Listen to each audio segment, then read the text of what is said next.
2h15 da manhã. O barulho na porta não era uma batida normal. Era o som de alguém se jogando contra a madeira, tentando se manter de pé. Eu estava acordado ainda, revisando relatórios da última operação, caneta vermelha marcando inconsistências nos dados de logística quando ouvi 3 batidas fracas, depois o arrastar de algo pesado contra o chão do corredor, o som áspero, como lixa na madeira. Meu apartamento ficava no 2º andar de um prédio próximo ao quartel em Brasília. A maioria dos vizinhos era militar também, então barulho de madrugada não era tão incomum assim. Tinha noite que eu ouvia os sargentos do 3º andar voltando bêbados de algum boteco, rindo alto, arrastando botas. Mas havia algo naquele som que fez cada músculo do meu corpo entrar em alerta. Treinamento. 6 anos no exército te ensinam a distinguir urgência real de drama comum. Aquilo era urgência real. Coloquei a mão na Taurus .40,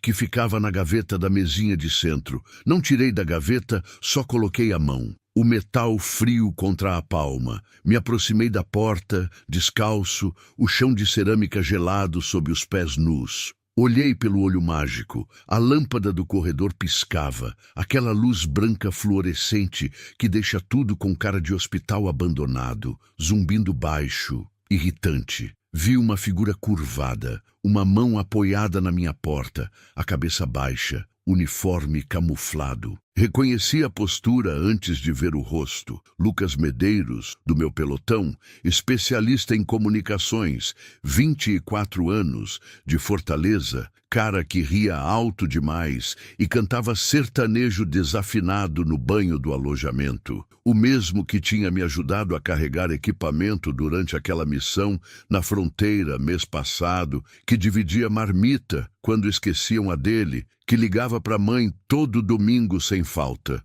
Estava praticamente abraçado com a minha porta, e mesmo através do olho mágico distorcido, eu via que a lateral do uniforme dele estava escura demais, molhada. Não era suor, não aquela temperatura, era sangue. Abri a porta. O cheiro veio antes de qualquer outra coisa, aquele cheiro metálico e quente, orgânico, que não tem como confundir quando você já viu combate. Sangue fresco. Lucas levantou a cabeça devagar, como se o movimento custasse tudo que ele tinha. Os olhos dele estavam esbugalhados, pupilas dilatadas, o tipo de olhar que você vê em alguém que não sabe se vai conseguir dar mais um passo. O branco dos olhos com veias vermelhas estouradas, o lábio inferior rachado ao meio, ainda sangrando. Um corte profundo na sobrancelha esquerda que escorria sem parar, o sangue descendo pela lateral do rosto, pingando no queixo. E quando ele tentou falar, abriu a boca. Notei que faltavam 2 dentes da frente,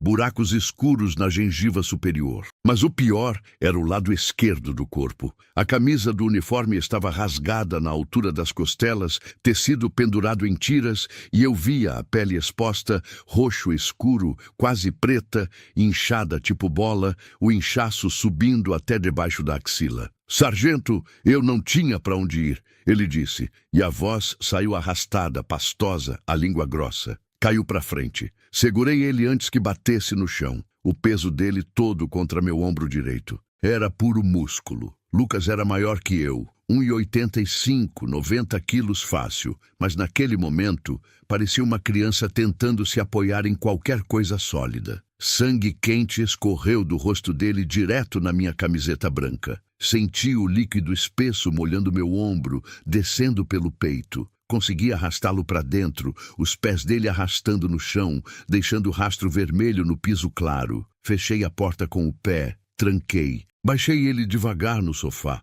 tentando não mexer demais as costelas. Ele gemeu quando as costas tocaram o estofado, um som baixo, gutural, que veio lá do fundo do peito. O que aconteceu? Minha voz saiu no tom de comando automático, aquele que a gente usa quando precisa manter controle da situação, quando o pânico quer subir, mas você empurra para baixo com força. Fui até a cozinha, abri o armário debaixo da pia, peguei toalhas limpas, aquelas brancas que eu tinha acabado de lavar. Voltei. Lucas estava com os olhos fechados, respirando rápido demais, curto demais. O peito subindo e descendo irregular, um lado não acompanhando o outro. "Lucas, o que aconteceu? Olha para mim." Bati de leve no rosto dele. Os olhos abriram, desfocados. Treinamento, ele disse e tentou rir, mas saiu um som molhado, dolorido, com um gorgolejo no final que não era normal. Treinamento avançado de resistência. O sargento Ferraz disse que eu era fraco, que não aguentava pressão, que soldado moderno não vale nada. Abriu os olhos direito agora. Me olhou. Tinha lágrima misturada com sangue descendo. Sargento, eu não sou fraco. Eu juro por Deus que não sou. Eu tentei tanto. Peguei o celular da mesa, as mãos tremendo agora. Não de medo, mas daquela raiva controlada que você aprende a segurar embaixo da pele, porque explodir não resolve nada, só piora. Ia discar 192 quando o celular vibrou na minha mão. Mensagem, depois áudio. Olhei a tela. Vovô Antônio, meu avô, Coronel Antônio Ferreira da Silva, reformado, 68 anos,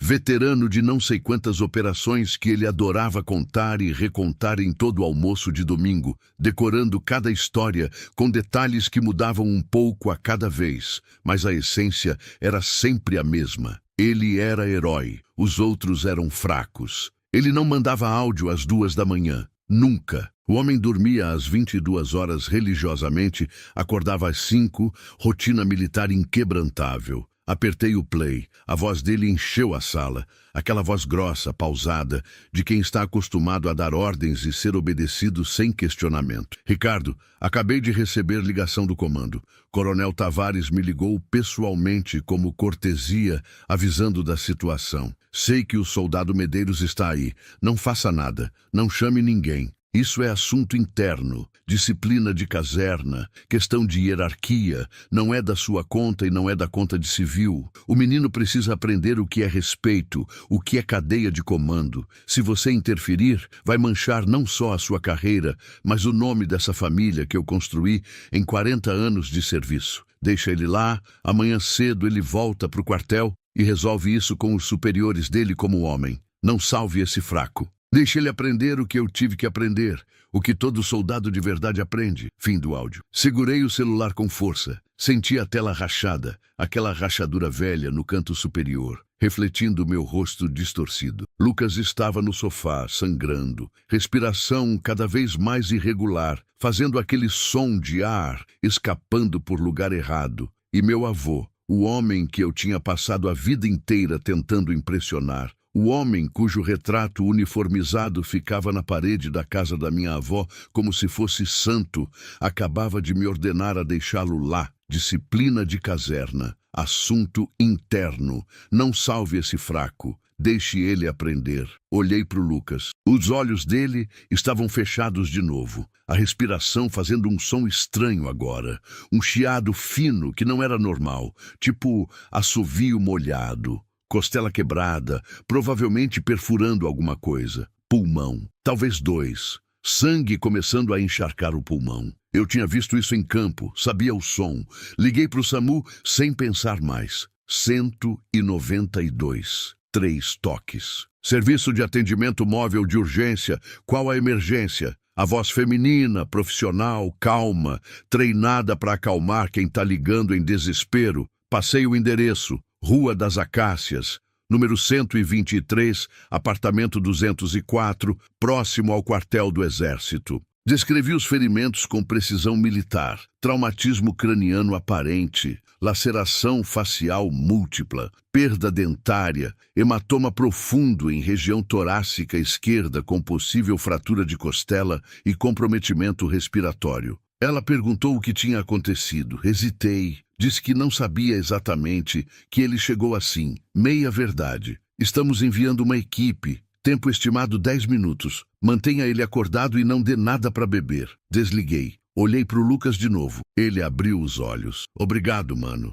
Foi tudo que disse. A voz sumindo no final. 10 minutos. Sentei no chão frio ao lado do sofá, pernas cruzadas. A toalha branca agora vermelha pressionada contra o corte da sobrancelha dele. O sangue já estava coagulando ali, ficando pegajoso, mas o inchaço das costelas estava pior, expandindo, a pele brilhando esticada, a respiração dele cada vez mais difícil, rápida demais, compensando. Fica comigo, Medeiros, fica acordado, olha para mim. Ele assentiu, fraco, os olhos lutando para focar. Comecei a falar qualquer coisa que mantivesse ele consciente. Perguntei sobre a irmã dele, Mariana, que tinha acabado de entrar na faculdade de enfermagem em Fortaleza, que ele estava tão orgulhoso. Perguntei sobre o curso de paraquedismo que ele queria fazer ano que vem, sobre aquele medo ridículo de altura que ele tinha, mas queria vencer. Perguntei sobre o churrasco idiota que a gente tinha feito semana passada,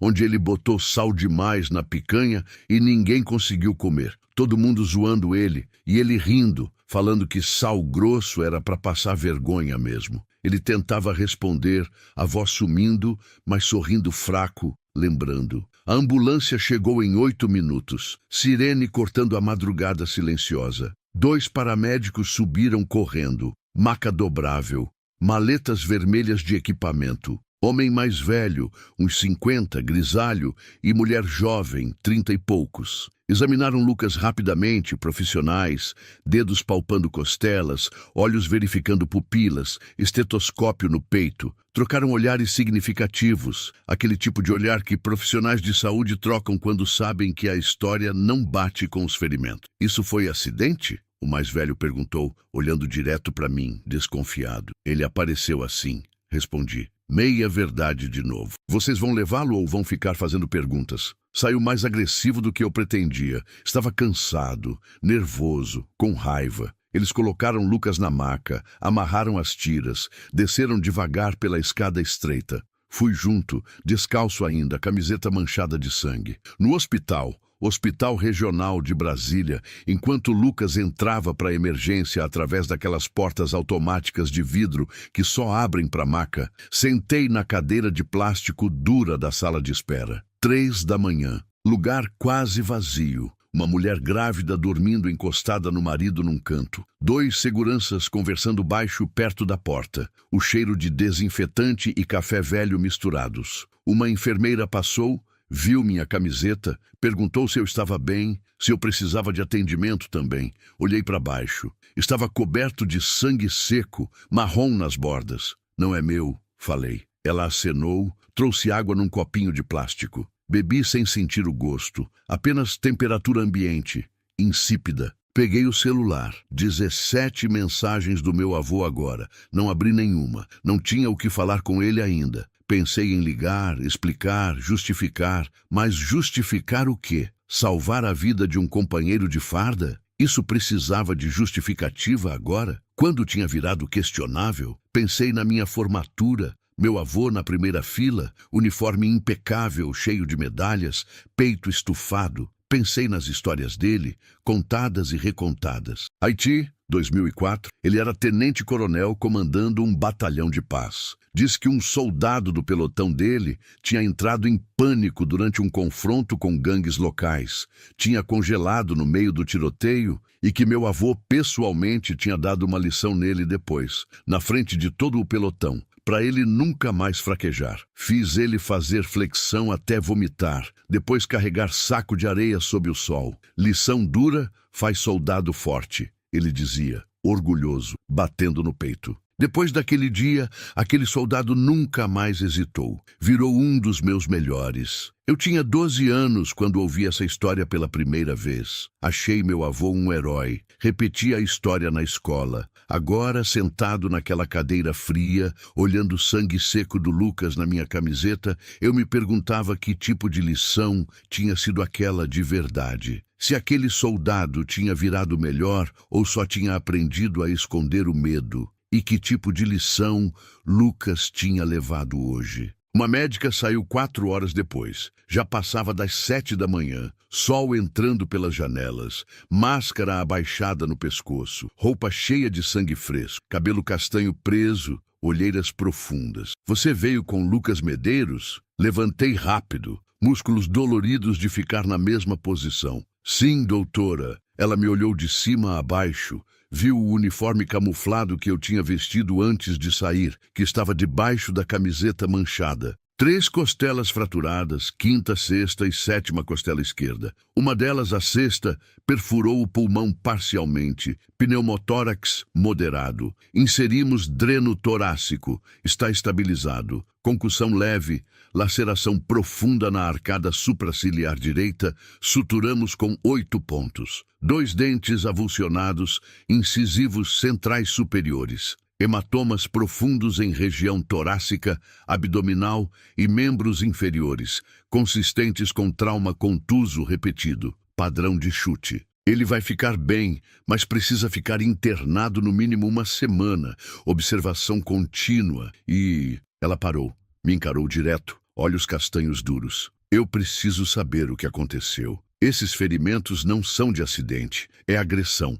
múltipla, sustentada. Eu não sei exatamente, falei, e era verdade parcial. Ele chegou na minha porta assim, 2 da manhã, disse que foi em treinamento. A médica cruzou os braços cansada, mas firme. Treinamento militar faz isso? Deixa soldado com pneumotórax e concussão? O tom não era acusador, era genuinamente confuso, incrédulo. Não deveria, respondi, sentindo peso nas palavras. Nunca deveria. Ela assentiu devagar. Vou notificar o caso. É protocolo em casos de violência. Polícia vai querer falar com ele. E com você. Começou a se afastar, parou, voltou, mais suave agora. Seu amigo é forte. Ele andou sei lá quantos quilômetros com uma costela perfurando o pulmão. Pessoas fracas não fazem isso. Ele tem sorte de ter chegado vivo. Sentei de novo. 6 horas da manhã se transformou em 9, quando finalmente liberaram visita. Tomei mais café ruim da máquina.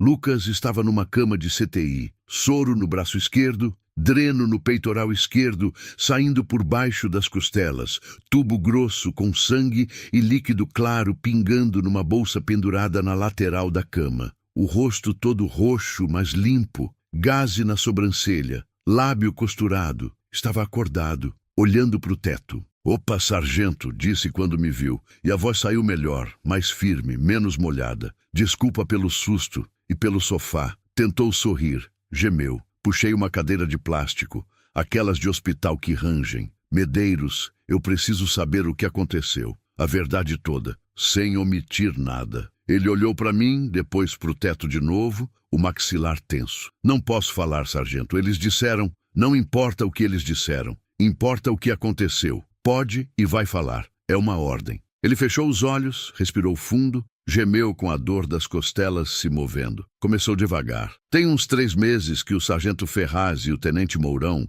eles escolhem soldados. Os mais novos, os que chegaram a menos de 1 ano, os que ainda não têm proteção, sabe? Dizem que é para treinamento especial, resistência psicológica, preparação para missões difíceis, tipo operações especiais. Levam a gente para o galpão velho do setor C, aquele que está desativado desde o ano passado, sem câmera, sem ninguém por perto. E lá, parou, engoliu seco. Lá eles testam a gente, para ver quem aguenta. Dizem que é método antigo, que funciona, que fez eles virarem os soldados que são hoje. Dão ordem para fazer exercício até desmaiar, flexão até os braços não aguentarem mais, corrida com coturno e mochila de 20 quilos até vomitar. E se a gente hesita, se para antes da ordem, batota. Cacetete, chute, soco. Dizem que é para endurecer, que o exército moderno tá muito mole, cheio de mimimi, que na época deles, soldado apanhava e aprendia a ser homem de verdade. Abriu os olhos, me olhou, lágrima descendo. Eu tentei aguentar, sargento. Juro por Deus que tentei. Fiz tudo o que mandaram. Mas ontem foi diferente. Eles mandaram eu e mais 3 bater uns nos outros. Tipo luta, sparring, mas sem proteção, sem regra. E eu questionei. Falei que aquilo não era treinamento, era outra coisa. E o sargento Ferraz ficou doido. Disse que questionamento é insubordinação, que soldado não pensa, obedece. E aí, voz falhando. Aí os 2 me seguraram, me jogaram no chão e o tenente me deu exemplo. Chutes nas costelas, socos no rosto, cacetete nas pernas. Disse que era para eu aprender o que acontece com quem não respeita a hierarquia, com quem acha que pode questionar superior. Os outros soldados estavam lá, 6 ou 7, assistindo. Todo mundo com medo de ser o próximo se tentasse ajudar. Quando caí e não levantei mais, o sargento Ferraz cuspiu em mim. A voz quebrou. E disse que eu tinha 1 hora para desaparecer da frente dele, senão ia ser pior. que se eu contasse alguma coisa ia ter acidente de verdade, que ninguém ia acreditar em mim mesmo, porque eles têm proteção lá de cima, que já fizeram isso antes e nunca deu nada. Saí andando, doía tanto que eu não sentia mais nada depois de um tempo. Pensei em ir para o hospital, mas tive medo. Pensei em voltar para o alojamento, mas eles estavam lá. Pensei no senhor. Desculpa, sargento. Não sabia para onde ir. Fechei os olhos, respirei fundo, senti raiva subindo como lava. Proteção, proteção lá de cima. Meu avô, a ligação dele para o comando às 2 da manhã. Coronel Tavares ligando para ele, como cortesia. Ele sabia. Ele tinha sido avisado imediatamente que um soldado tinha sido espancado e procurado ajuda. E a ordem dele foi deixar Lucas aprender. Senti náusea subir, aquela sensação de bile ácida na garganta. Quantos soldados no total, Medeiros? Quantos passaram por isso? Uns 10, 15 no total. Mas tem mais que passaram e foram transferidos antes, sei lá. Ninguém fala sobre isso, é tipo código de silêncio. Nomes. Me dá os nomes de quem você sabe que passou por isso. Ele deu 6 nomes devagar. Eu conhecia 3. Rafael Santos, bom soldado de infantaria, tinha virado quieto demais nos últimos meses. Pedro Alcântara, especialista em armamento, tinha pedido transferência mês passado, recusado. Júlio Mendes, novo, 19 anos, tinha tentado suicídio 2 semanas atrás, pulso cortado no banheiro do alojamento. Todo mundo achou que era depressão, problemas pessoais. Ninguém tinha conectado. Fazia sentido agora, tudo fazia sentido. Saí do hospital às 10 da manhã, sol forte de Brasília queimando, céu azul sem nuvem, calor seco. Liguei direto para a polícia do Exército. Não para o meu batalhão, não para o comando local onde todo mundo se conhecia e protegia. Direto para o quartel-general da PE, em Brasília, Unidade Central. Falei com o Major Castilho, que eu conhecia de uma operação conjunta 3 anos atrás, na fronteira com o Paraguai. Cara sério, reto, com reputação de não aceitar desvio. Expliquei a situação toda, detalhe por detalhe. Ele ouviu em silêncio, só interrompendo para pedir esclarecimento em pontos específicos. Quando terminei, silêncio longo. Ricardo, você tem certeza absoluta do que está fazendo? Isso vai mexer com muita gente importante. Vai ter consequência. Tenho certeza. Tenho soldado no hospital com pneumotórax, Major. Preciso de uma equipe investigando isso hoje. Ouvi ele respirar do outro lado. Você vai ter. Manda uma equipe até o fim da tarde. E Ricardo, se prepare. Isso não vai ser fácil para você. Nunca é para quem denuncia. Voltei para o apartamento. Tomei banho longo, água quente, tentando lavar mais que sujeira. Troquei de roupa, uniforme limpo. Me sentei no sofá onde Lucas tinha sangrado horas antes. A mancha ainda estava lá, marrom escuro no tecido bege, maior que eu lembrava. Peguei o celular. 43 mensagens agora. A maioria do meu avô, cada uma mais agressiva. Algumas de tios, primos, todos perguntando o que estava acontecendo, dizendo que o vovô estava descontrolado. Abri as últimas mensagens dele, uma a uma. Você fez merda, Ricardo. Sabe a merda que você aprontou chamando a ambulância? Você desonrou essa família. Tudo que construí em 40 anos, você destruiu numa noite. Você não é mais meu neto. Está ouvindo? Não é mais meu neto. Li todas. Reli. Não respondi nenhuma. Porque o que eu ia dizer? Que eu escolhi salvar um amigo, um irmão de farda, em vez de proteger um sistema podre? Que hierarquia não significa aceitar abuso? Que honra militar não é bater em subordinado indefeso e depois mandar ele calar a boca? O telefone tocou. Número desconhecido. Atendi. Sargento Silva? Voz masculina, séria, controlada. Sim, aqui é Tenente Mourão. Precisamos conversar. Hoje, pessoalmente. Você cometeu um erro grave ao envolver a PE nisso, mas ainda dá tempo de corrigir. A gente sabe que você é bom soldado, tem futuro, vamos te proteger se você ligar de volta para a PE e disser que foi mal entendido, que o Medeiros se envolveu em briga de bar, que você se confundiu. Não, você não entendeu bem a situação, sargento.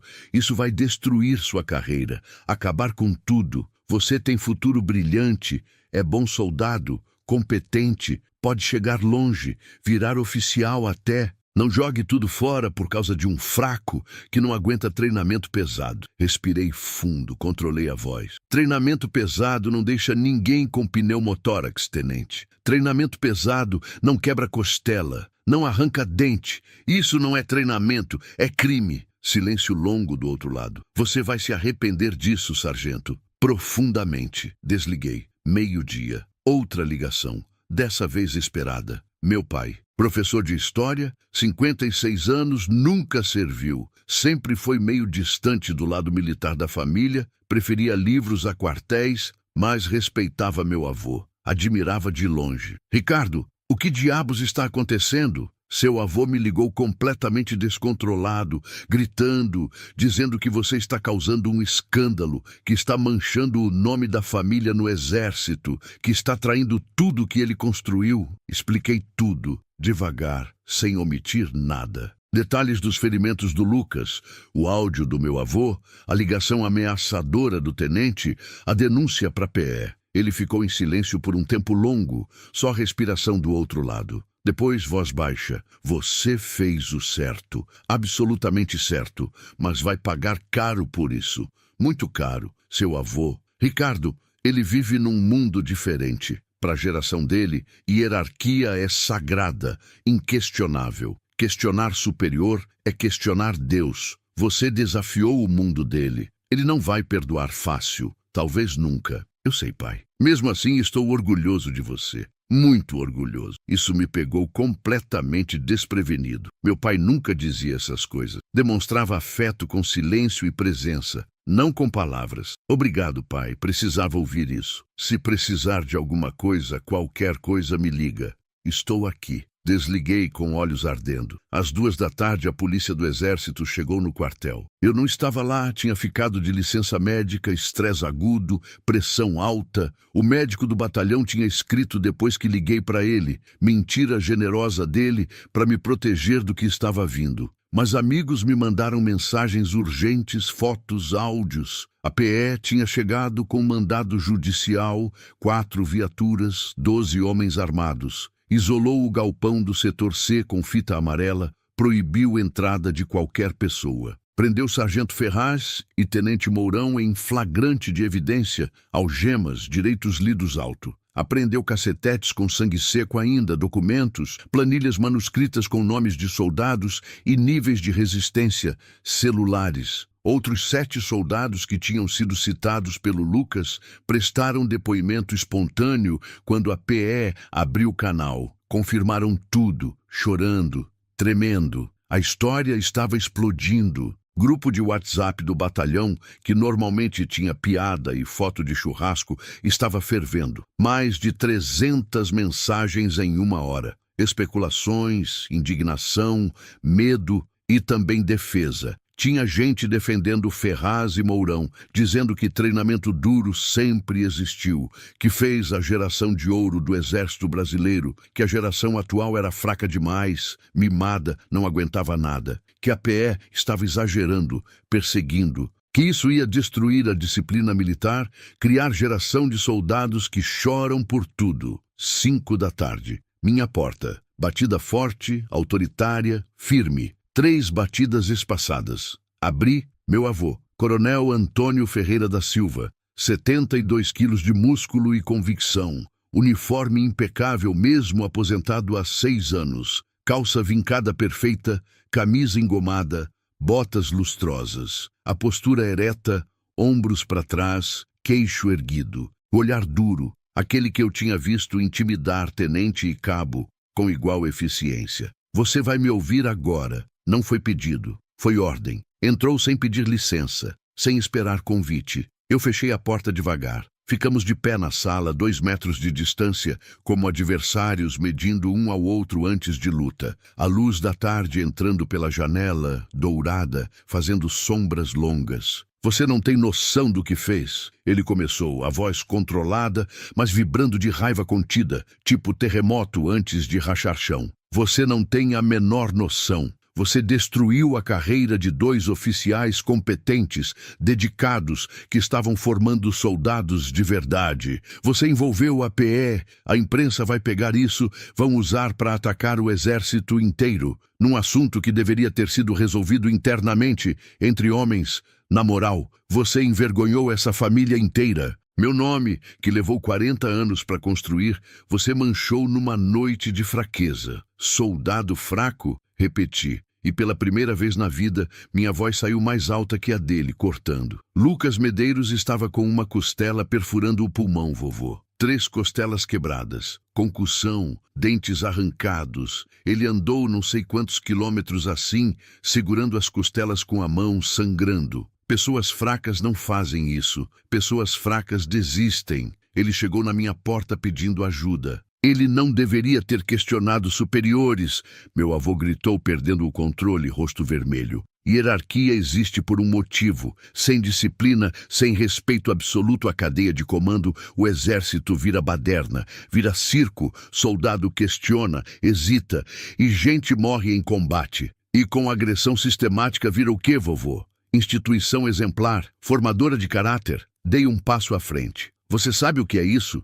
Isso é crime, tortura, lesão corporal grave. Não é disciplina. Nunca foi. Ele me encarou, os olhos estreitos, maxilar travado. Você não entende porque você não viveu o que eu vivi. Você não sabe. Na minha época, se a gente falhasse, levava. Duro. E ficava mais forte por causa disso. Aprendi assim. Me tornei o oficial que sou assim. Ensinei assim. Funciona. Sempre funcionou. Funciona. Peguei o celular, mostrei foto que um amigo da PE tinha me mandado confidencialmente. Soldado do batalhão. 20 anos. Júlio Mendes, pulso cortado vertical. Tentativa séria de suicídio. Isso funciona, vovô. Ele também estava no grupo do Ferraz. Ele também aprendeu. Aprendeu que a vida não vale nada. Meu avô olhou a foto, desviou o olhar rápido, desconfortável. Coincidência, ele tinha problemas pessoais. 7 soldados confirmaram abuso sistemático em depoimento oficial. 7, com detalhes, datas,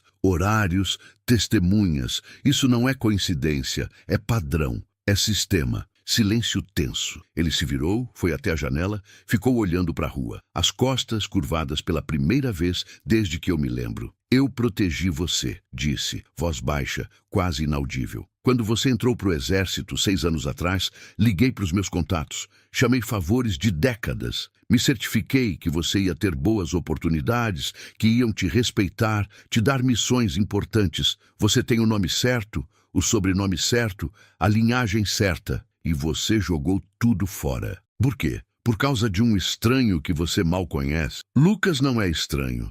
É meu irmão de farda. Compartilhei trincheira com ele. E eu não pedi para você me proteger, vovô. Nunca pedi. Eu queria conquistar meu lugar sozinho, com meu próprio mérito, não com seu nome abrindo porta. Ele riu, som amargo, sem alegria. Você é mais ingênuo do que eu pensava. Ninguém conquista nada sozinho no exército. Nunca conquistou. Política existe. Favorecimento existe. Sempre existiu. Faz parte. Então a gente muda isso. Tem que mudar. Ele se virou rápido, me olhou como se eu tivesse dito a maior heresia do universo.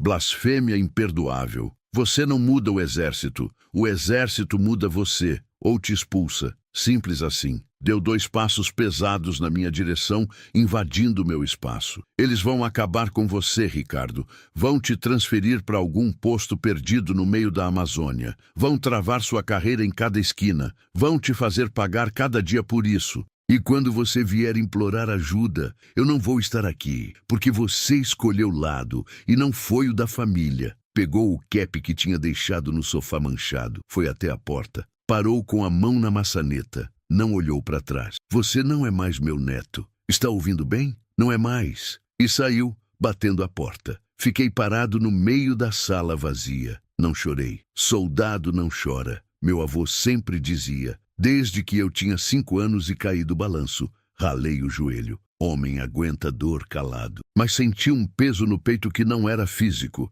Era algo quebrando devagar por dentro, tipo vidro se estilhaçando em câmera lenta. Eu tinha passado 29 anos inteiros tentando ser digno daquele homem, tentando provar que era forte o suficiente, corajoso o suficiente, duro o suficiente, tentando ganhar um "estou orgulhoso" que nunca veio. E no momento que realmente importou, eu escolhi o certo, em vez do que ele aprovaria. E isso tinha custado ele, tinha custado a família, tinha custado tudo. 2 dias depois, a investigação da PE tinha virado oficial. Inquérito aberto formalmente. Ferraz e Mourão afastados das funções, presos preventivamente. 15 soldados prestando testemunho agora. Histórias ecoando, padrão ficando claro, irrefutável. A imprensa tinha pego primeiro sites militares especializados, depois jornais grandes. Jornal Nacional mencionou em nota de 20 segundos possível caso de abuso de autoridade em quartel de Brasília, investigação em andamento. Virou trending topic, virou escândalo nacional. Meu celular não parava, desconhecidos ligando. Jornalistas querendo entrevista, querendo rosto, querendo drama. Desliguei na maioria. Superior direto me ligou, Major Guedes. Cara político acima de tudo, preocupado exclusivamente com imagem. Silva, você precisa controlar isso. Está saindo do controle. Imprensa está em cima, ministério cobrando explicação. O comando quer conversar com você urgente. Marquei reunião para a semana seguinte. Ganhei tempo. Lucas teve alta depois de 6 dias internado. Fui buscá-lo. Ele estava andando devagar, segurando as costelas com cuidado, mas sorrindo. Sorriso torto por causa do lábio ainda inchado. Opa, salvador da pátria, disse quando me viu esperando na recepção. Para com isso, Medeiros. Não, sério. Os caras da PE me mostraram partes dos depoimentos. Todo mundo falou. Coisas que a gente tinha medo de falar há meses, anos, alguns.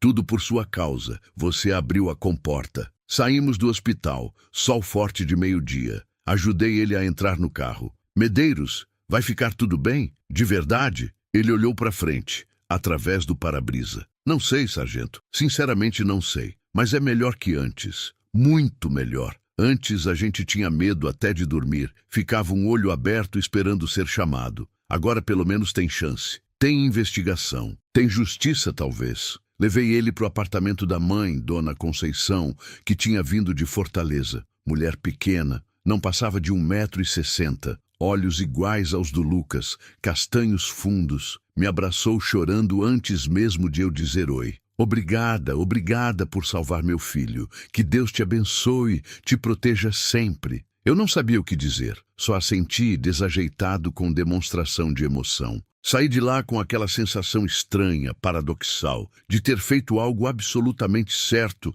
mas estar pagando um preço imenso. Semana seguinte, a reunião no comando. Cheguei 15 minutos adiantado, como manda protocolo. Sala grande no 2º andar do prédio administrativo do quartel. Mesa de mogno, que devia custar salário de 1 ano meu. Ar-condicionado gelado demais, tipo geladeira. Coronel Tavares sentado na cabeceira, comandante do batalhão, 60 anos, careca, barriga de cerveja mal disfarçada por uniforme bem cortado. Major Guedes à direita, sempre político. Capitão Soares à esquerda, o mais novo dos três. 3 homens de patente olhando para mim como se eu fosse um problema complexo que precisava ser resolvido, neutralizado. Sargento Silva, o coronel começou, voz formal, mãos entrelaçadas sobre a mesa de madeira polida. Você colocou este batalhão, esta instituição, numa situação extremamente delicada. A imprensa está atacando sem parar,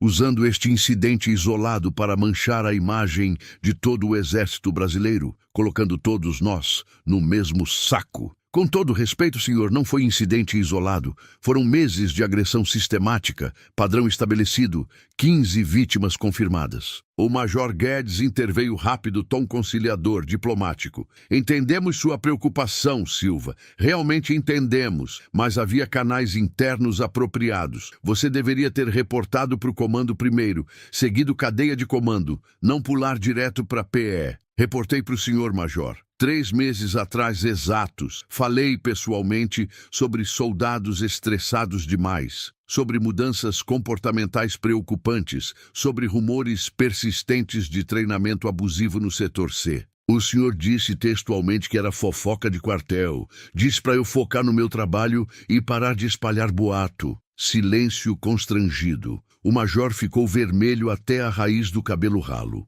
O capitão Soares tossiu, desviou o olhar. O coronel limpou a garganta alto, retomou. De qualquer forma, independente de histórico, a situação atual está causando dano institucional severo. Precisamos de controle de dano urgente, estratégia de contenção. A sugestão do Comando Superior é te transferir temporariamente, deixar a poeira baixar, imprensa esquecer, situação normalizar. Transferir para onde exatamente, senhor? Já sabia a resposta. Destacamento de fronteira. Roraima, região norte. Bom para o seu desenvolvimento profissional, amplia a experiência e, simultaneamente, tira você do centro do furacão midiático. Roraima, meio do nada absoluto. Calor insuportável, isolamento completo, exílio militar clássico. Mensagem clara como cristal. Você pagou caro por denunciar, agora some da vista. E os soldados que sofreram abuso, senhor? Eles também vão ser transferidos para desenvolvimento profissional? Eles vão receber suporte psicológico adequado, acompanhamento médico e continuar suas funções normalmente, aqui, sob supervisão rigorosa naturalmente. Ou seja, resumindo, eu que denunciei sou punido com exílio, e eles que foram vítimas ficam no mesmo ambiente onde foram sistematicamente agredidos. Entendi perfeitamente a mensagem, senhor. Me levantei devagar. Posso me retirar? O coronel acenou com a cabeça, irritado, maxilar travado. Saí da sala sem bater continência. Insubordinação técnica. Não me importei. No corredor vazio, capitão Soares me alcançou correndo. Ele era jovem para capitão, uns 35, tinha reputação de ser justo, reto. Silva, espera um segundo. Parei. Ele olhou para os dois lados verificando se estava vazio, chegou perto, voz baixa. Você fez absolutamente o certo. E muita gente aqui dentro sabe disso, concorda, apoia silenciosamente. Mas o sistema é grande, maior que qualquer um, e ele protege os dele sempre. A transferência é profundamente injusta, concordo totalmente, mas não vai ser permanente, prometo trabalhar internamente. Segura a onda 6 meses, as coisas vão clarear, verdade sempre emerge. Capitão, o exército que eu jurei servir sempre teve como valores fundamentais lealdade ao país, integridade pessoal, respeito ao próximo. Onde exatamente estão esses valores agora nessa sala? Ele me olhou genuinamente triste. Sendo testados, severamente. Como você está sendo? 3 semanas depois, eu estava em Roraima, Boa Vista, destacamento pequeno, 50 homens no total, calor que derrete asfalto, 40 graus na sombra. Missão de patrulha de fronteira com Venezuela, rotina monótona, dias absolutamente iguais. Acordar 5 da manhã, patrulha 8 horas, relatar, dormir, repetir. Mas notícia chegava através de internet precária. Ferraz e Mourão tinham sido expulsos do exército oficialmente, desonrosamente, condenados em corte marcial militar, 3 anos de prisão cada. 3 superiores diretos que tinham conhecimento comprovado e não fizeram nada foram rebaixados 2 patentes, multados. O caso tinha virado exemplo nacional. Ministério da Defesa tinha criado canal direto de denúncia anônima 0800 gratuito. Protocolo completamente novo de investigação de abuso. Mudança institucional profunda. Por causa de uma denúncia. De um soldado sangrando numa porta às 2 da manhã. Meu celular tocou numa quinta-feira chuvosa. Número desconhecido, Brasília. Atendi cauteloso. Sargento Ricardo Silva? Voz feminina, formal, secretária. Sim, aqui é gabinete do Ministério da Defesa.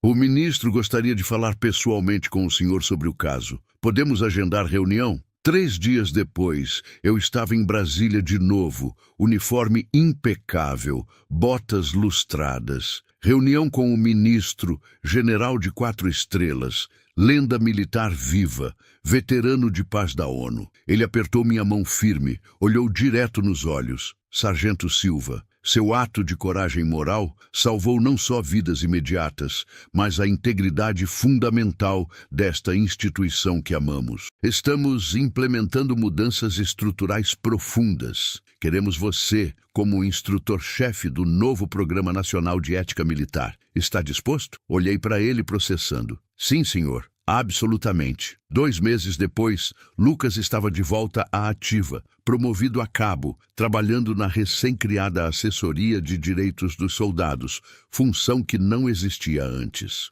Os outros soldados que tinham sofrido estavam em tratamento psicológico, alguns transferidos a pedido próprio, outros ficando, escolha deles. O batalhão estava diferente, não perfeito, longe disso, mas diferente, melhor. Tinha palestra obrigatória mensal sobre assédio moral, sobre limites éticos do treinamento militar, sobre canais de denúncia, cultura mudando devagar. E meu avô, 6 meses inteiros sem uma palavra, silêncio absoluto. Até que um dia eu estava em São Paulo dando palestra numa academia militar sobre ética, e ele apareceu. Fundo do auditório, uniforme civil, boné. Depois da palestra me esperou do lado de fora, chuva fina caindo. A gente ficou ali parados, 2 metros de distância, sem saber o que dizer, como começar. Ele estava mais velho visivelmente, mais curvado, cabelo mais branco. Eu vi no jornal, disse finalmente,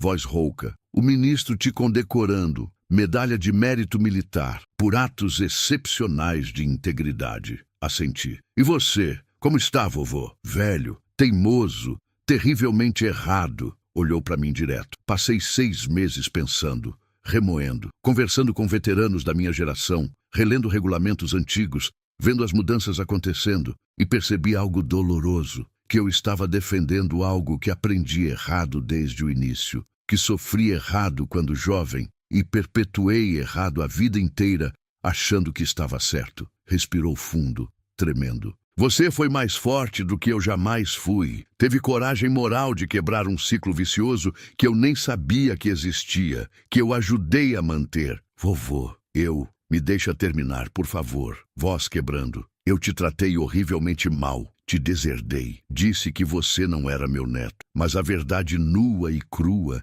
é que você é o melhor dessa família inteira. Melhor do que eu jamais fui ou serei. Mais honrado, mais corajoso. E eu sinto muito, profundamente, por tudo que disse, por tudo que não fiz. A gente ficou em silêncio. O barulho da cidade grande ao redor, buzinas, vozes. Depois de 6 meses de dor aguda, de questionamento constante, de solidão profunda, aquelas palavras chegaram como primeira chuva depois de seca longa. Não apagavam tudo, não curavam instantaneamente, mas começavam algo novo. Obrigado, vovô, foi tudo que consegui dizer. Voz presa. Ele acenou desajeitado, deu meia volta. Parou 3 passos depois. Voltou. Ricardo, você me ensinou algo que 40 anos de exército não ensinaram. Que hierarquia sem humanidade não é disciplina militar, é tirania pura, e que eu estava do lado errado da história. Obrigado por isso, por me ensinar. E foi embora na chuva, 1 ano depois completo. Auditório gigante lotado em Brasília, 500 pessoas. Eu e Lucas palestrando juntos sobre cultura militar saudável, sobre como denunciar sem medo, sobre como proteger a instituição, protegendo as pessoas primeiro. No final, aplausos de pé, perguntas emocionadas. Um jovem cadete, 18 anos no máximo, levantou a mão tremendo. Sargento, o senhor não teve medo de perder absolutamente tudo? Olhei para ele, vi eu mesmo anos atrás. Tive medo imenso, muito, mas percebi algo fundamental. Se eu perdesse minha integridade moral para manter minha carreira militar, eu já tinha perdido tudo que realmente importa mesmo. Lucas completou. E que salvar um irmão de farda não é fraqueza. É exatamente o que nos torna fortes de verdade. Saindo do evento, celular vibrou. Vovô, mensagem curta, mas pesada. Assisti a palestra completa online, chorei. Você está mudando o exército, Ricardo. Do jeito certo. Do jeito que eu deveria ter mudado. Te amo, garoto. Orgulho absoluto. Salvei a mensagem, screenshot. Porque tem coisas que você precisa guardar para sempre para lembrar nos dias difíceis que valeu cada segundo de dor. Se essa história mexeu profundamente com você, se você já enfrentou uma escolha impossível entre fazer o certo e manter a paz, entre integridade e conveniência, deixa seu like aqui embaixo. Compartilhe a sua própria história nos comentários. Quero ler. E se inscreve no canal porque toda semana tem relatos reais de coragem moral, escolhas difíceis e gente que decidiu que integridade pessoal não é negociável nunca. Velelio, família.